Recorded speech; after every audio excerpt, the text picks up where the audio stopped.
السلام علیکم ورحمۃ اللہ وبرکاتہ۔ آج 24واں روزہ 25ویں رات ہے، یعنی کہ طاق رات ہے۔ تو طاق راتوں کے متعلق بار بار آپ کو بتا دیا گیا ہے کہ یہ بڑی بابرکت راتیں ہیں، وہ بڑے خوش نصیب ہوتے ہیں جن کو اس کے جلوے نظر آئیں۔ تو ہمارے پیارے آقا صلی اللہ علیہ وسلم نے فرمایا طاق راتوں میں عبادت کا انتظام کرو، یعنی تسبیح نماز پڑھیں، ذکر اذکار کریں، درود شریف پڑھیں، اس کے علاوہ زیادہ سے زیادہ استغفار کریں، اور جو نوافل پڑھنے ہیں وہ 12 کے اندر 3 دفعہ سورہ اخلاص پڑھ لیں، اور سورۃ قدر جو ہے وہ بھی بار بار پڑھیں۔ جس نے 7 مرتبہ پڑھی اس کے لیے 70,000 رحمتوں کے دروازے رب کریم کھول دیتا ہے۔ تو اس کے علاوہ میں آپ کے سامنے ایک کلپ بھی ایسا یہ بیان کر رہی ہوں کہ جس میں چھوٹا سا ایک وظیفہ ہے۔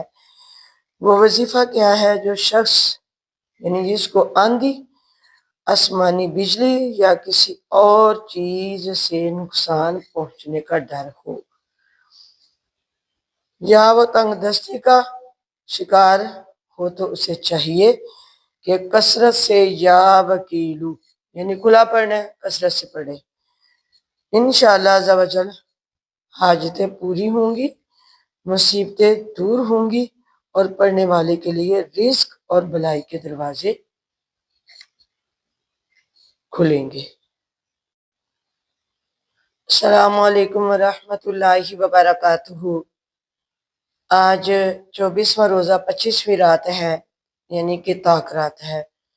تو طاق راتوں کے متعلق بار بار آپ کو بتا دیا گیا ہے کہ یہ بڑی بابرکت راتیں ہیں، وہ بڑے خوش نصیب ہوتے ہیں جن کو اس کے جلوے نظر آئیں۔ تو ہمارے پیارے آقا صلی اللہ علیہ وسلم نے فرمایا طاق راتوں میں عبادت کا انتظام کرو، یعنی تسبیح نماز پڑھیں، ذکر اذکار کریں، درود شریف پڑھیں، اس کے علاوہ زیادہ سے زیادہ استغفار کریں، اور جو نوافل پڑھنے ہیں وہ 12 کے اندر 3 دفعہ سورہ اخلاص پڑھ لیں، اور سورۃ قدر جو ہے وہ بھی بار بار پڑھیں۔ جس نے 7 مرتبہ پڑھی اس کے لیے 70,000 رحمتوں کے دروازے رب کریم کھول دیتا ہے۔